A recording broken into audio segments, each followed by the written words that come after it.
So, I am Jack, 57 years old, and I have dedicated 30 years building a career and family that I was proud of. At least that was until the day of my daughter Amanda's housewarming pool party, where everything changed in an instant. One moment I was standing poolside, the next, I was flailing in water, my clothes soaked, while everyone laughed. What hurt more than the cold water was seeing my own daughter's face among those laughing. But they had no idea what would happen just 1 hour later. Before I tell you what happened next, let me know where you are watching from, and hit that like button if you have ever felt betrayed by someone you love. Growing up, Amanda was my whole world. From the moment the doctor placed her tiny body in my arms, I knew I would do anything to give her the best life possible. I worked long, grueling hours at the construction company, often coming home with my back aching and hands calloused, but it was all worth it to see her smile. Those early years were magical. I can still remember her first steps across our small living room, her tiny hands reaching out for me as I knelt with open arms, encouraging her forward. Her mother captured that moment on our old video camera, and I must have watched that tape 100 times over the years. As Amanda grew, I tried my best to be present for the important moments, despite my demanding job. The construction business was tough, especially when I was just starting out. There were nights I would come home after she was already asleep, gently opening her bedroom door, just to see her peaceful face in the moonlight. I would stand there sometimes for minutes, just watching her chest rise and fall, promising myself that all this hard work would be worth it someday. By the time Amanda was 8, our tradition of Sunday fishing trips became sacred. We would wake up before dawn, pack our little cooler with sandwiches and sodas, and head out to Lake Wilson. She was never squeamish about baiting her own hook, something that always made me smile with pride. Those quiet mornings on the water, watching the sun rise while Amanda chatted about school and friends, were some of the happiest moments of my life. Our movie nights were another tradition. Every Friday we would make popcorn and watch a film together. Amanda always insisted on building a blanket fort in the living room first. As she got older, our movie selections evolved from Disney animations to action films, but the tradition remained. But I cannot pretend I was the perfect father. There were moments I missed that I can never get back. Her lead role in the school play when I was stuck closing a major contract. Her high school graduation speech when I arrived, just as she was leaving the stage because a project meeting ran long. Each time I told myself it was for her future, that these sacrifices would ensure she had opportunities I never had. The change began when Amanda left for college. I expected some distance that is natural as kids grow up, but the gap between us widened far more than I anticipated. Her calls became less frequent, her visits home shorter. When she did come home, she seemed distracted, always on her phone or making plans to meet up with friends instead of spending time with me. I noticed the shift in her attitude, too. The way she would roll her eyes when I offered advice. The exasperated sighs when I asked about her classes or friends. Sometimes I would catch her looking at me with an expression I had never seen before, something between pity and embarrassment. Then came Craig. Amanda met him during her junior year of college, and from the moment I shook his hand, something felt off. He had a firm handshake and a winning smile, but his eyes were cold, calculating. When he thought I was not looking, I caught him surveying our modest home with what looked like disappointment. Craig came from money, that much was obvious from his designer clothes, and the way he casually mentioned his family's vacation home in the Hamptons. Next to him, in my worn jeans and work boots, I felt inadequate, and I hated that feeling. But I smiled and welcomed him because Amanda seemed happy. After graduation, Amanda moved to the city with Craig. Their visits became even rarer. On the few occasions they did come by, Craig would dominate the conversation with stories about their glamorous life, their important friends, their ambitious plans. Amanda would sit beside him, nodding and smiling occasionally, shooting me warning glances when I asked questions that Craig seemed to find trivial. Despite the growing distance, I never stopped trying. I called regularly even when she did not pick up. I sent thoughtful gifts on birthdays and holidays. I kept her childhood bedroom exactly as she left it, hoping someday she might want to come home even just for a weekend. But as the months turned into years, I began to accept that the little girl who once ran into my arms was gone, replaced by a young woman who seemed increasingly embarrassed by her blue-collar father. Still, I never stopped hoping that someday, somehow, we would find our way back to those Sunday mornings on the lake, those laughing evenings in blanket forts. I kept trying because that is what fathers do. We keep showing up, keep loving even when it hurts. The invitation to Amanda's housewarming party came unexpectedly one Tuesday afternoon. I was just finishing up paperwork in my office when my phone buzzed with a text message. Seeing her name on my screen made my heart leap a little. The message was brief, almost formal. Dad, Craig and I are having a housewarming this Saturday. Pool party, 3 p.m. address below. No, hope you can make it or would love to see you. Just the facts. Still, it was an invitation, the first in over a year, and I was not about to turn it down. I immediately marked it in my calendar and began thinking about the perfect gift. That night, I went into my bedroom closet and pulled out the small fireproof safe I kept there. Inside was my father's watch, a vintage Omega that had been passed down to me when I turned 30. My father had received it from his father, making it a third-generation heirloom. The gold watch with its brown leather strap had kept perfect time for over 60 years. I had been saving it for a special occasion, planning to give it to Amanda's future husband one day. But with our relationship so strained, I thought perhaps this gift might help bridge the gap between us. I carefully polished the watch face until I could see my reflection in it. The inscription on the back read, "Time passes, love endures." My grandfather had added those words when he gave it to my father. I placed the watch in a special waterproof case I had purchased years ago, knowing how valuable the timepiece was. Then I found a small gift box and wrapped it carefully with silver paper and a blue ribbon, Amanda's favorite color since childhood. As Saturday approached, I found myself growing increasingly nervous. What should I wear? Would her friends be there? Would Craig make me feel unwelcome? I settled on a new pair of khakis and a button-down shirt, more formal than my usual attire but still comfortable. I wanted to make a good impression, to make Amanda proud, to introduce me as her father. The morning of the party, I woke up early, too anxious to sleep. I showered, shaved carefully, even used the cologne Amanda had given me 2 Christmases ago that I had been saving for special occasions. Looking in the mirror, I saw a man in his 50s trying his best not to look like the construction worker he was. My hands were still rough and calloused, despite the manicure I had gotten the day before my first ever. Some things you just cannot polish away.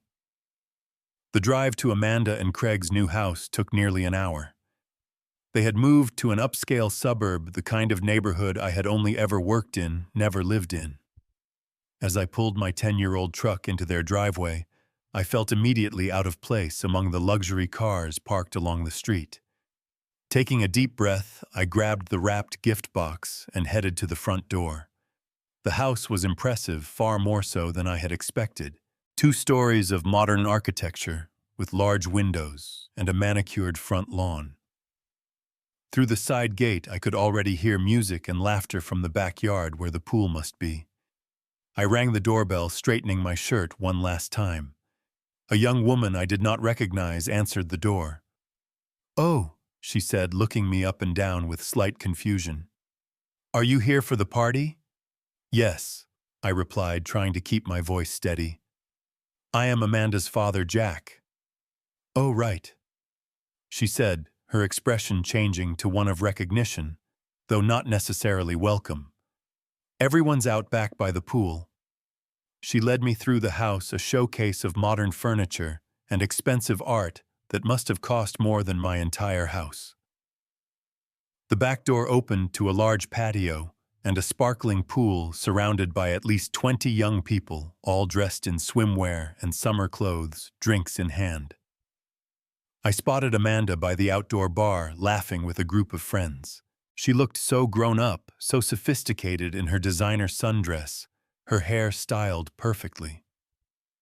For a moment, I just watched her, remembering the little girl who used to ride on my shoulders at the county fair. When she finally noticed me, her smile faltered just slightly. She excused herself from her friends and walked over, giving me a quick, formal hug. "Dad, you made it. Thanks for coming."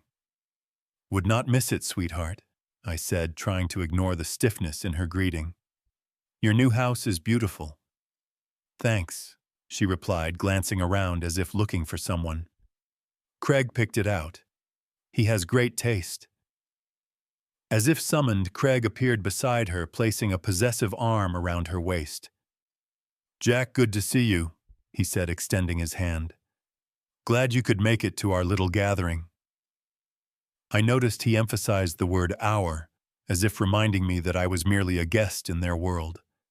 I shook his hand firmly, determined not to show how uncomfortable I felt. "Can I get you a drink?" he asked, already signaling to someone across the yard.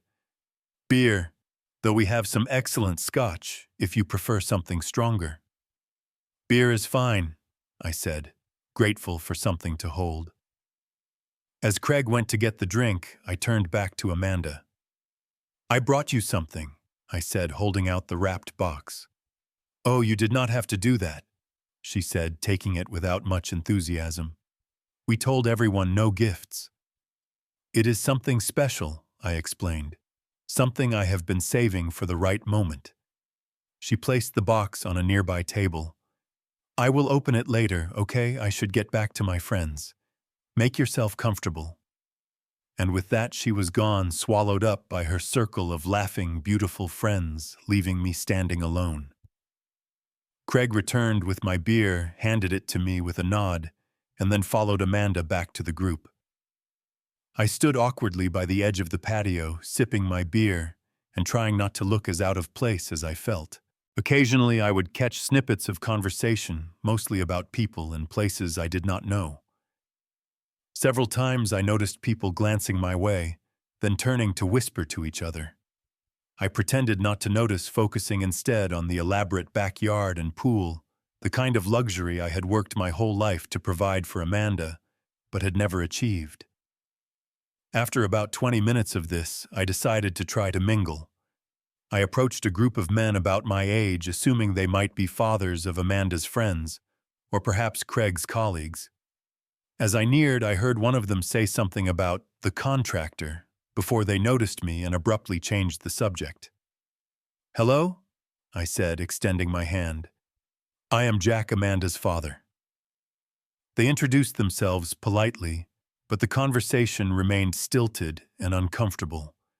After a few minutes of forced small talk about the weather and the neighborhood, I excused myself, my cheeks burning with embarrassment. As I walked around the edge of the pool, I overheard Craig talking to two men in expensive-looking swim trunks. "Yeah, he has no idea," Craig was saying with a chuckle. "Old school guy, you know the type. Thinks success still comes from breaking your back every day." I froze, realizing they were talking about me. One of the other men replied, "Those blue-collar types always seem so lost at these things, like they wandered into the wrong movie." They laughed, and Craig added, "Well, we had to invite him. Family obligation and all that. Amanda feels guilty because he worked so hard to put her through state college. If he only knew." They noticed me then and quickly shifted their conversation. Craig nodded in my direction with a tight smile, but made no attempt to include me in their circle. The pain of those words cut deep, but I swallowed it down. This was Amanda's day, her celebration, and I would not ruin it by causing a scene. I had endured worse in my life than a few insults from privileged young men. So I squared my shoulders, took another sip of my beer, and continued my solitary circuit of the party, holding on to the hope that at some point Amanda would find a moment to spend with me. As the afternoon wore on, the party grew livelier.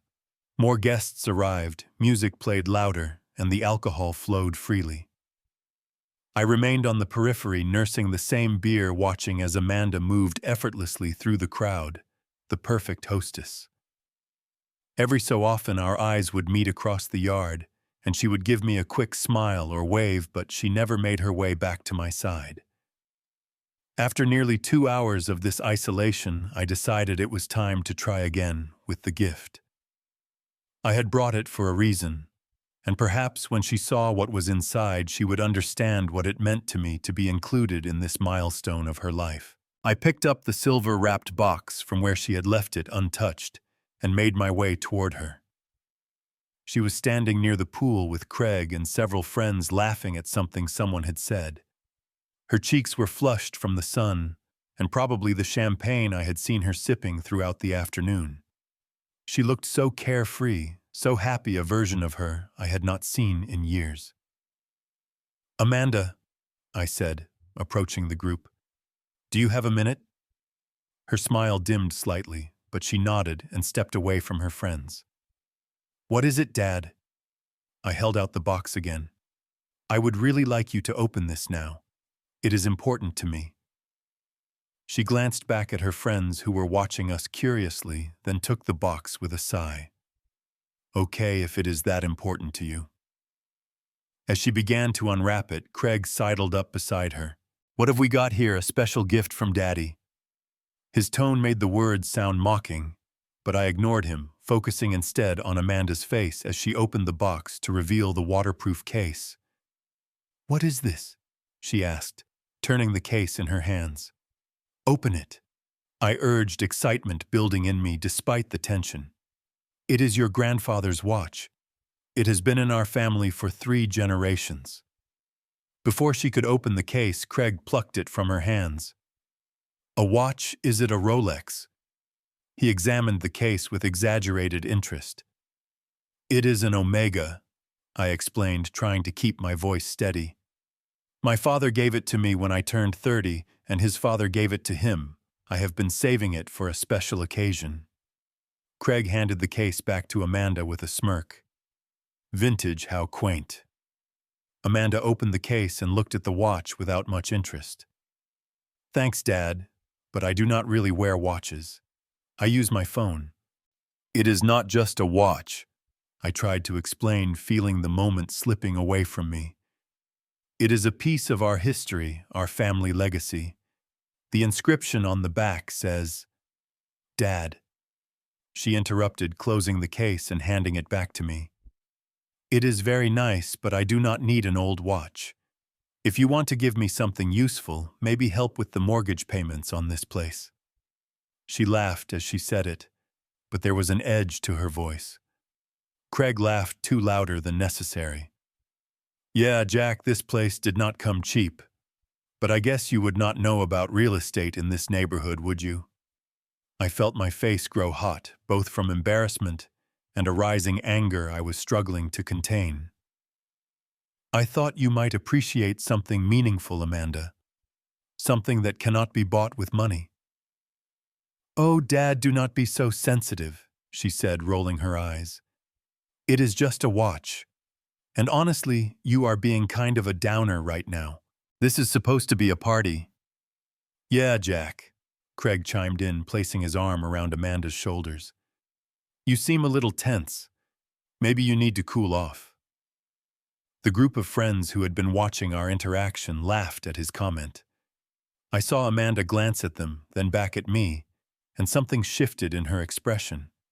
A decision seemed to form behind her eyes, and before I could react, she placed both hands on my chest and gave me a firm push.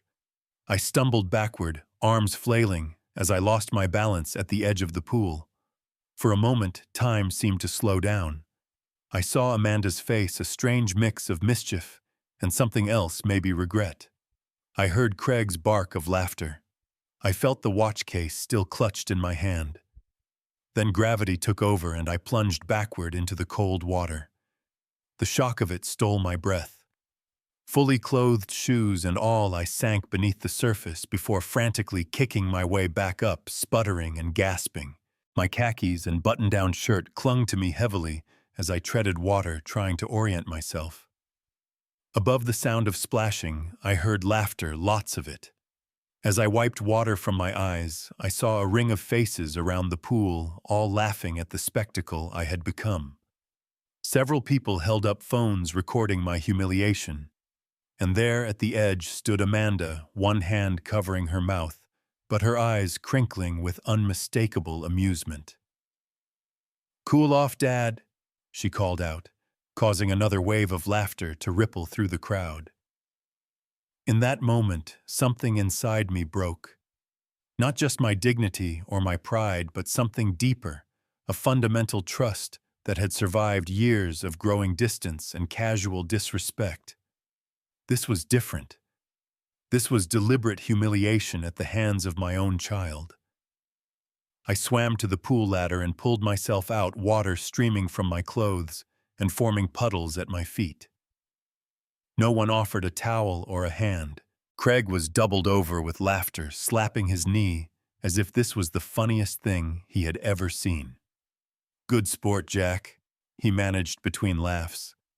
"Nothing like a surprise swim to liven up a party." I stood there dripping, the waterproof case still clutched in my hand, thanking whatever foresight had led me to purchase it. At least one piece of my dignity had been protected, even if the rest lay in soggy ruins at my feet. Amanda finally stepped forward, still giggling. "Dad, you should see your face. I did not mean to push you so hard. Here." She grabbed a pool towel from a nearby chair and held it out to me. I took the towel without a word and began to dry my face. Around us, the party had already begun to move on, the entertainment of the soaked old man fading as guests returned to their conversations and drinks. But the laughter lingered in my ears, and the image of Amanda's amused face burned in my mind. "I think I should go," I said quietly, my voice steadier than I expected. "Oh, come on, Dad," Amanda said, her smile fading slightly. "It was just a joke. Do not be so serious all the time." I looked at my daughter, Haley looked at her, and wondered when she had become this person. When had my little fishing buddy, my blanket fort architect, turned into someone who could laugh at my humiliation? "I need to change," I said simply, and turned to leave. "Dad, wait," Amanda called, but the perfunctory nature of her concern was clear. She was already glancing back at her friends, already being pulled back into the orbit of her real life, the one that apparently had no dignified place for me.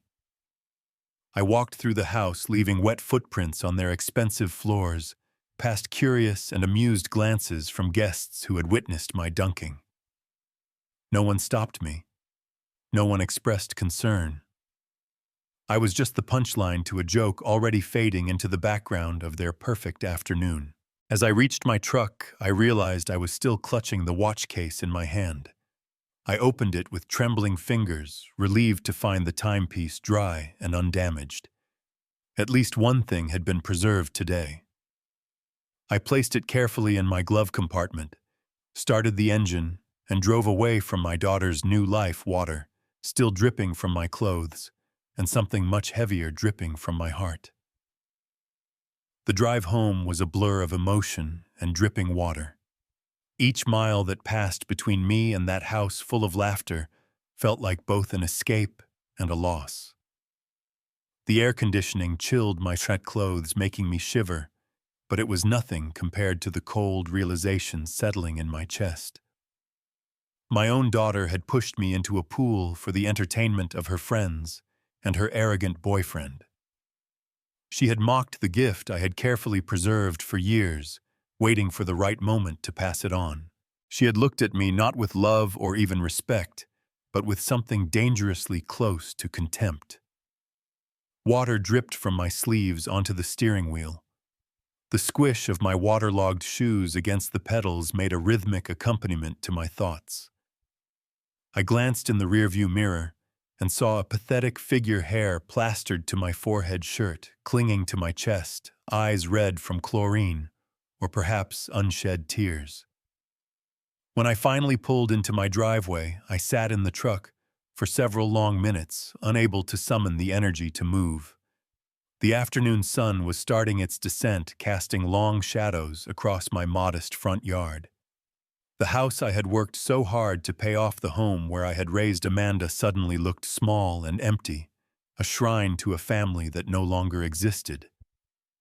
Eventually, I dragged myself inside and headed straight for the bathroom, peeling off wet clothes as I went. Standing under the hot shower, I let the water wash away the chlorine and the humiliation, but the hurt remained bone-deep and throbbing.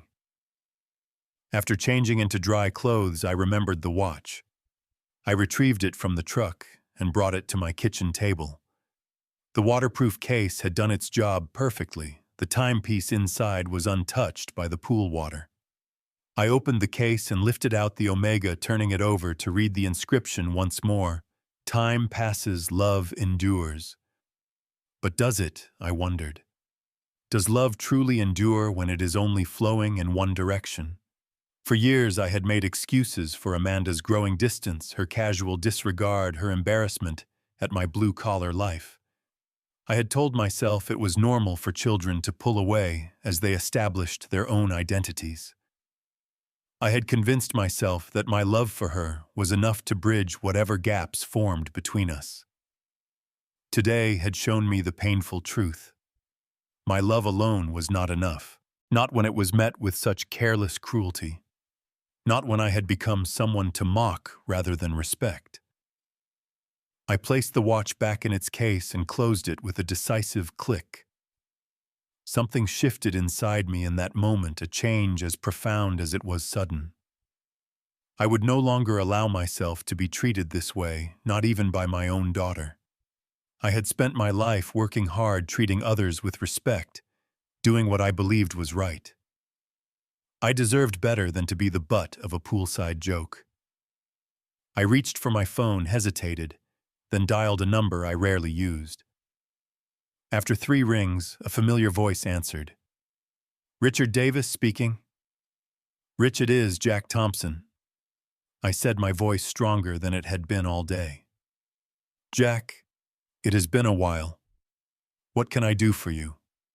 Richard was my lawyer, a man I had known since our college days. He had handled the purchase of my house, drafted my will, and set up the legal structure of my business. We were not close friends, but he knew more about my financial situation than anyone else in my life, including Amanda. "I need to make some changes," I said, "to my will and some other matters. Can I come by your office on Monday?" "Of course," he replied, his professional tone shifting to one of concern. "Is everything okay, Jack?" I thought about lying about saying this was just routine business, but found I did not have the energy for pretense. "No, not really. I just realized some things need to change. Important things." "I understand," he said, though I doubted he truly did. "How about 10 a.m.? That works. And Rich, there is one more thing. Remember that offer from Westbrook Construction Group last year, the one I turned down? The buyout offer. Yes, I remember. $4.5 million, if I recall correctly. You said you were not ready to sell." "I am ready now," I said, surprising myself with the certainty in my voice. "Call them and see if the offer still stands. I want to move quickly on this." There was a pause on the line. "Jack, that is a major decision. Your company is your life's work. Are you sure about this?" Was I sure?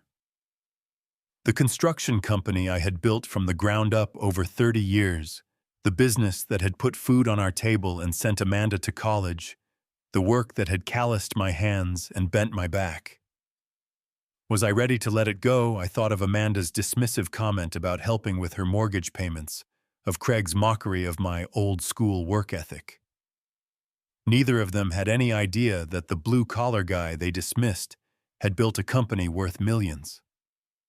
I had never flaunted my success, had lived modestly, and reinvested in the business. I had planned to eventually leave the company to Amanda, another legacy she apparently had no interest in. "I am sure," I said finally. "Make the call." After hanging up, I sat at my kitchen table for a long time, the watch case before me, the weight of my decisions settling around my shoulders, not like a burden, but like a release. For the first time in years, I felt as if I was taking control of my life, rather than just reacting to disappointment. My phone buzzed with a text. I expected it to be Richard, with a follow-up question, but instead I saw Amanda's name on the screen. "Dad, you did not have to leave. Come back if you want." The message was so casual, so lacking in genuine remorse that it only reinforced my decision. I did not reply. Instead, I put the phone down and went to my desk where I began to make notes about the changes I wanted to make to my will. Amanda had been my sole beneficiary since her mother passed away 15 years ago. That would be the first thing to change. As I wrote, a strange sense of peace came over me. This was not about revenge or punishment. It was about self-respect, about finally acknowledging that I deserved better treatment than I had been receiving.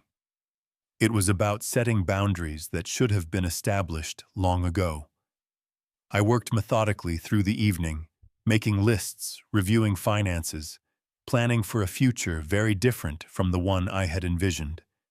A future where I was no longer defined primarily as Amanda's father, but as Jack Thompson, a man with his own worth, his own dreams, his own right to dignity. When the phone rang an hour later, I almost did not answer it. Seeing Richard's name, I picked up, expecting news about the buyout offer. "Jack," Richard said, his voice unusually animated. "I got hold of Robert Westbrook himself. Not only is the offer still good, he is willing to go to $5 million if you agree to stay on as a consultant for 6 months to help with the transition." $5 million. The figure hung in the air between us, almost too large to comprehend. More money than I had ever imagined having. "Tell him yes," I said after a moment. "And tell him I want to move fast. How soon can we close? With paperwork already in place from last year's discussions, we could potentially close within 2 weeks. Are you absolutely certain about this, Jack?" "More certain than I have been about anything in a long time," I replied. "Get it done, Rich." As I hung up, I noticed the time on the microwave clock. Barely an hour had passed since I had fled the pool party, soaking wet and humiliated. In that short time, I had set in motion changes that would alter the course of my life completely. 1 hour. That was all it took to reclaim my dignity, my future, my sense of self-worth. 1 hour to go from a dripping joke to a man with 5 million reasons to smile. I wondered what Amanda and Craig would think of that. I was about to find out. My phone rang exactly 63 minutes after I had left the party. Amanda's name flashed on the screen, and for a moment I considered not answering, but curiosity won out. I picked up the call but said nothing, waiting for her to speak first. "Dad?" Her voice sounded different, higher-pitched than usual, with an edge of panic. "Are you there?" "I am here," I replied calmly. "Dad, what is going on?" "There is some man here at our party saying he is buying your construction company. He is talking to Craig about the transition and contracts, and I do not understand what is happening." I had not expected Robert Westbrook to move quite so quickly, but I was not displeased by this turn of events. "That would be Robert Westbrook," I said. "His company is buying mine." "Your company?" She sounded genuinely confused. "What company?" The fact that she did not even know what business I was in struck me like a physical blow. Had she really paid so little attention to my life all these years? Thompson Construction, I said. The company I built from nothing 30 years ago. The business that paid for your education, your first car, those braces you hated so much in 7th grade. There was silence on the other end of the line, then muffled voices as Amanda apparently covered the phone to speak to someone else. When she came back on, her voice had a forced casualness. Right, of course. I just did not know you were selling it. That is a big decision. Yes, it is, though, I agreed. But it felt like the right time. So this Robert guy, he is buying your little company, so? She asked, and I could hear the attempt to downplay it to fit this new information into her existing view of me as someone small and inconsequential. Westbrook Construction Group is buying Thompson Construction for $5 million, I said, stating the figure plainly. The paperwork should be complete within 2 weeks. There was a choking sound on the other end of the line. $5 million. Her voice had jumped an octave. Yes, I confirmed. Plus, I will stay on as a consultant for 6 months at my current salary. But, she stammered, clearly struggling to process this information. You never said anything about owning a company worth that much. You never asked, I replied simply. More muffled conversation on her end, and I could imagine the frantic discussion happening between her and Craig. Then a new voice came on the line. Jack Craig here. This is quite a surprise you have sprung on us. Congratulations on the sale, that is quite an achievement. His tone had completely transformed from the mocking condescension of earlier to something approaching obsequious respect. The change was so dramatic it would have been laughable if it were not so pathetic. Thank you, Craig, I said coolly. Listen, we should talk about this more. Maybe over dinner sometime this week. I would love to hear more about your business. I had no idea you were so successful. I am sure you did not, I replied. Actually, Amanda's voice cut in, apparently having taken the phone back. Why do not you come back to the party, Dad? We can celebrate your big news. I will introduce you to everyone properly. The transparent shift in her attitude made my stomach turn. An hour ago, I was the embarrassing father to be tolerated at the edges of her perfect life. Now suddenly, I was worth showcasing to her friends. I do not think so, Amanda, I said. I am still a bit damp from my unexpected swim. Oh, Dad, I am so sorry about that, she said, her voice dripping with a regret that had been entirely absent earlier. It was just a silly joke. I feel terrible about it now. Now, I repeated. But not when it happened. Not when everyone was laughing and recording me on their phones. Not when I walked away soaking wet and no one bothered to see if I was okay. I said I was sorry, she protested. What more do you want? I want you to understand something, Amanda, I said, my voice calm but firm. The man who left your party soaking wet and humiliated is the same man you are talking to now. The only thing that has changed is that you now know I have money. That should not make a difference in how you treat me, but apparently it does. That is not fair, she objected. I always respected you. No, you did not, I corrected her. And there is more you should know. I met with my lawyer by phone just after leaving your party. I am changing my will, Amanda. As of Monday, you will no longer be my sole beneficiary. There was a sharp intake of breath on the other end of the line. What? You cannot be serious. Because of one stupid pool prank. It is not about the pool, I explained, surprised at how steady my voice remained. It is about years of diminishing respect, of treating me like an embarrassment, of pulling away from the relationship we once had. Today was just the final straw. So who gets your money then? She demanded, anger now entering her voice. Some charity, your fishing buddies. That is really none of your concern anymore, I said. But I want you to understand that this is not about punishing you. It is about me finally recognizing that I deserve better treatment than I have been receiving even from my own daughter." I heard Craig's voice in the background, urgent and insistent, though I could not make out his words. Then Amanda spoke again, her tone suddenly conciliatory. "Dad, please, I think we are both overreacting here. You had a bad experience at the party, and I truly am sorry about that. But this is so extreme. Let us meet tomorrow and talk about this calmly."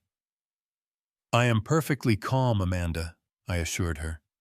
"In fact, I feel clearer about things than I have in years. I think we do need to talk, but not tomorrow. I need some time to sort through my thoughts."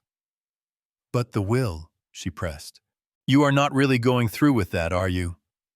"My appointment with Richard is at 10 a.m. Monday," I confirmed. "After that, the changes will be official."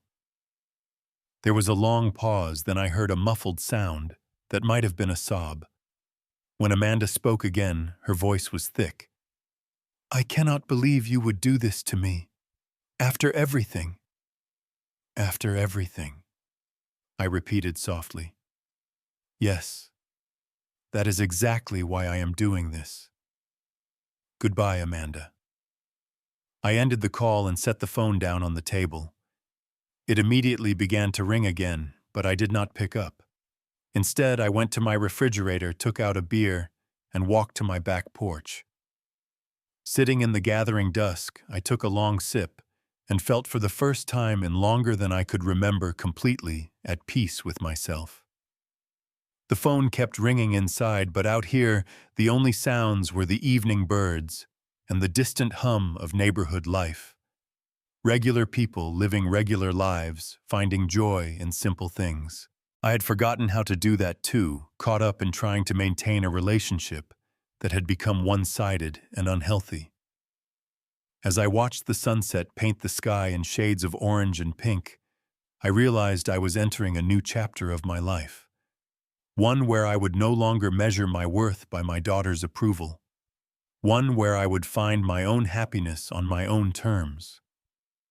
It had taken a humiliating push into a pool to wake me up, but now that I was awake, I had no intention of going back to sleep. The push that was meant to diminish me had instead set me free. I raised my beer in a silent toast to new beginnings, to second chances, to the power of standing up for yourself, even when, especially, when the person you need to stand up to is someone you love. The weeks following what I came to think of as the pool incident brought changes more profound than I could have imagined. True to his word, Richard expedited the sale of my company, and within 16 days, the funds were transferred to my account. Seeing that balance a number with 7 digits before the decimal point was surreal. For a man who had grown up counting pennies, who had struggled through the early years of my business, often wondering how I would make payroll, this sudden wealth was almost incomprehensible. But more significant than the financial change was the shift in how I approached each day.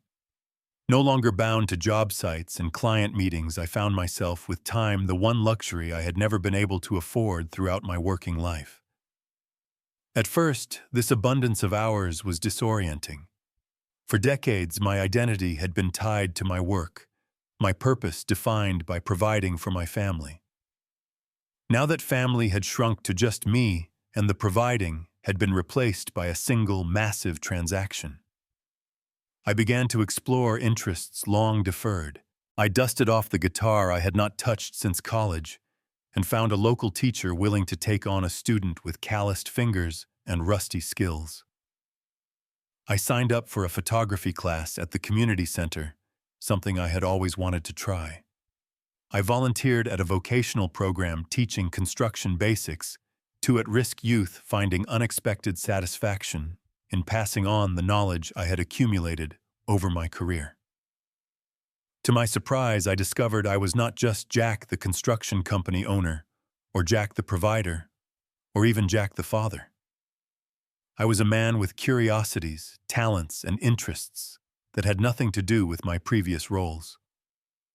This discovery was both liberating and bittersweet, making me wonder how much of myself I had set aside during those years of single-minded focus on work and family. Amanda called repeatedly in the days after our confrontation.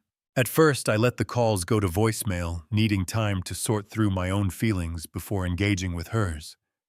Her messages evolved from angry demands to tearful pleas to tentative apologies.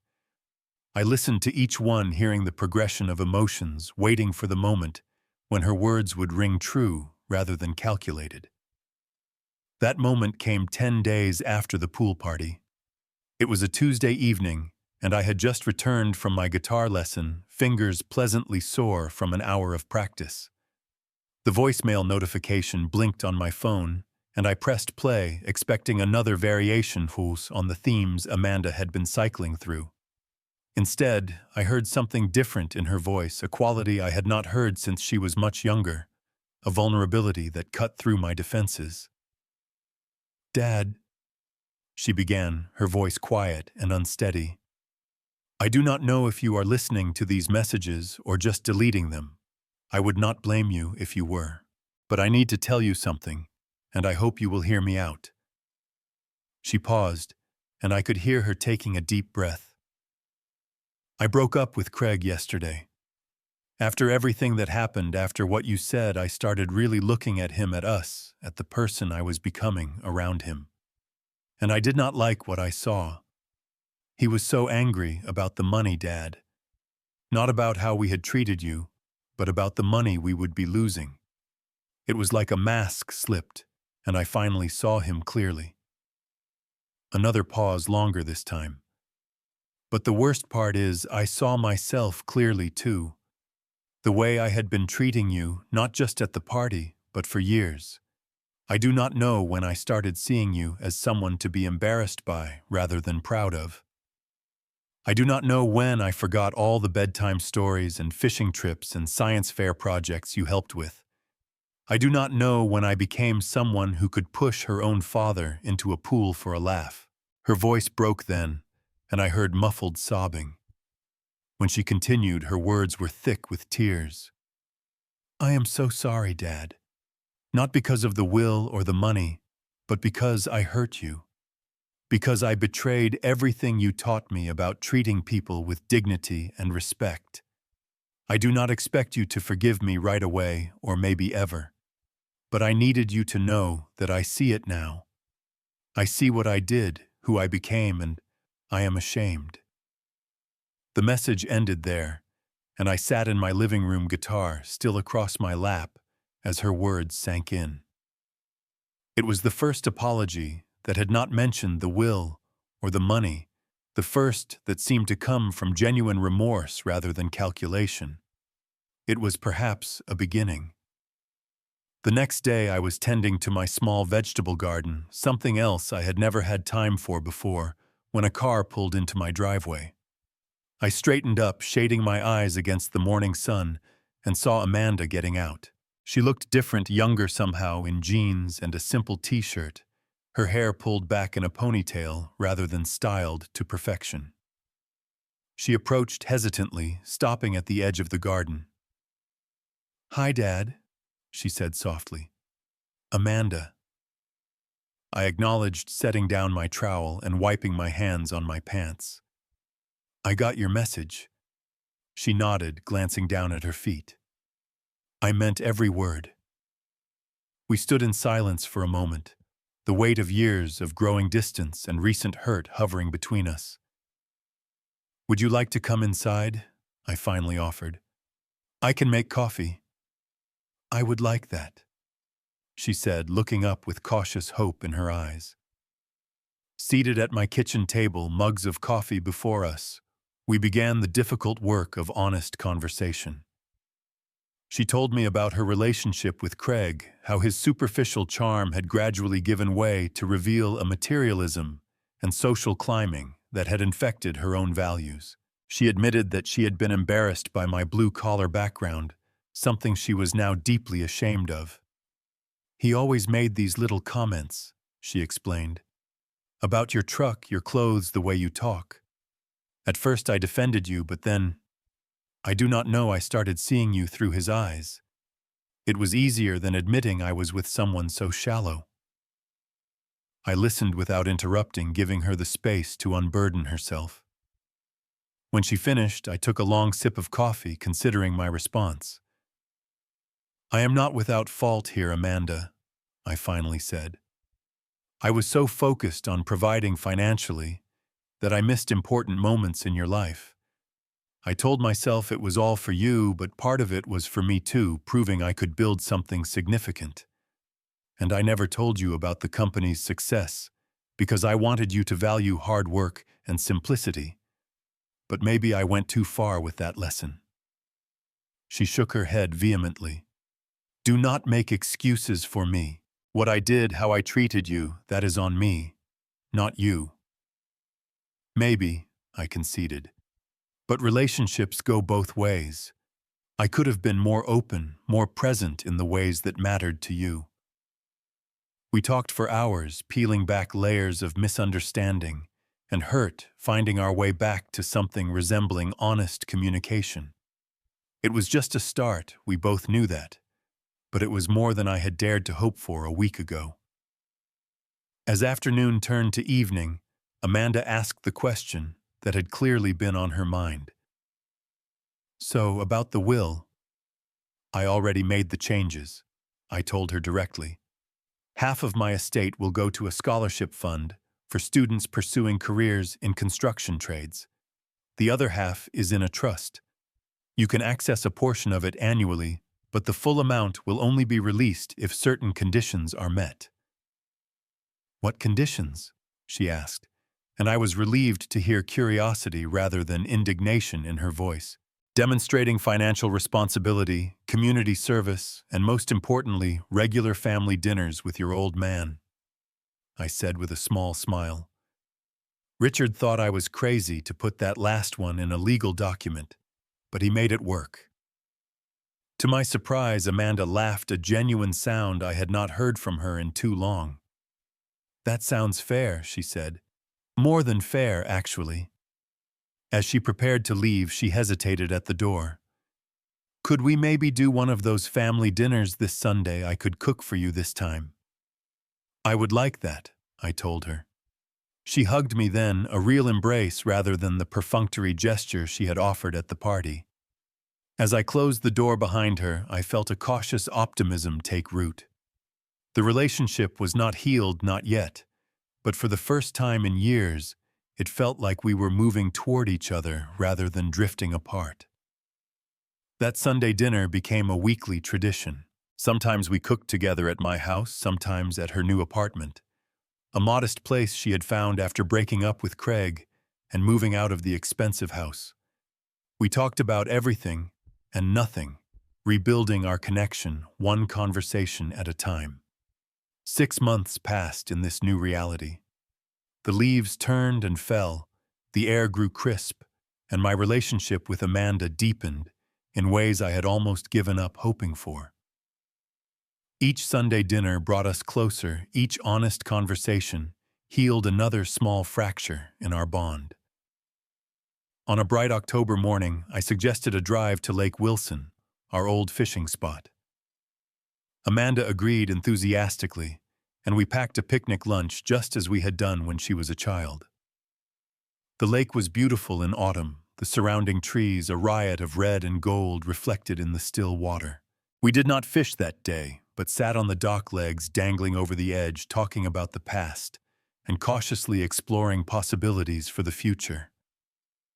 Amanda had started a new job at a nonprofit that helped provide housing for low-income families, work that seemed to fulfill her in ways her previous career in marketing never had. I think I get it now, she said, watching a pair of ducks glide across the water. Why you never flaunted your success or lived extravagantly even when you could have. It was never about the money for you. No, I agreed. It was about building something meaningful, something that would last, and about giving you opportunities I never had. She was quiet for a moment, then said, I am sorry I lost sight of that, of everything you taught me. You found your way back, I reminded her. That is what matters. The sunlight caught her profile as she smiled, and for a moment I saw both the little girl she had been and the woman she was becoming, someone thoughtful and caring, someone I was proud to know. On the drive home, I made a decision. When we reached my house, I asked her to wait while I went inside. I returned with a small box, the same waterproof case that had survived the pool incident. I have been thinking about this for a while, I said, holding out the case. And I think it is time. She took it with reverent hands, opening it to reveal the Omega watch inside. Dad, I cannot take this. Not after everything. That is exactly why you should take it, I told her. Because now you understand what it means. Not just an expensive object, but a connection to our past, our family, our values. She lifted the watch from the case, turning it over to read the inscription. Time passes, love endures, she murmured. It does, I confirmed. Even when tested, even when we lose our way for a while. Tears filled her eyes as she fastened the watch to her wrist. I will treasure it, Dad, and everything it represents. I know you will, I said, and I meant it. Later that evening, after Amanda had gone home, I sat on my back porch watching the sunset, reflecting on the journey of the past 6 months. From the humiliation of being pushed into a pool to the peace of this moment, it had been a path of painful growth and unexpected blessings. I had learned that sometimes standing up for yourself means walking away even from those you love most. I had discovered that dignity is not something others can take from you unless you allow it. And most importantly, I had found that true healing comes not from forgetting hurts, but from addressing them honestly, from setting boundaries that protect your sense of self-worth. The money from selling my company had changed my circumstances, but it was the decision to value myself that had truly transformed my life. I had gone from a man desperately seeking approval to one who knew his own worth, independent of others' validation. As for Amanda, she was on her own journey of discovery, learning that relationships built on genuine respect last longer than those founded on superficial values. She was finding her way back to the person I had raised her to be, someone who understood that character matters more than status, that how you treat others defines who you are. The incident at the pool could have been the end of our relationship. Instead, it became a painful but necessary catalyst for change. Sometimes it takes a moment of profound humiliation to realize you deserve better. Sometimes you need to be pushed into cold water to wake up to the truth of your situation.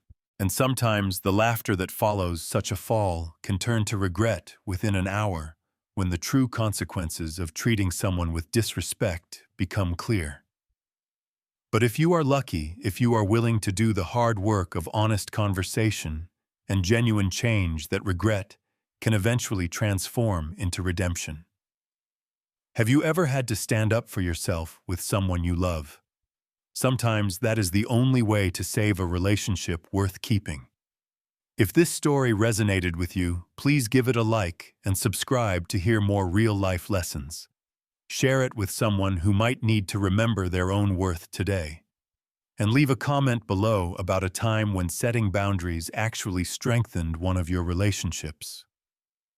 I read every comment and would love to hear your experiences. Thank you for listening. And remember, respect is not just something we give to others.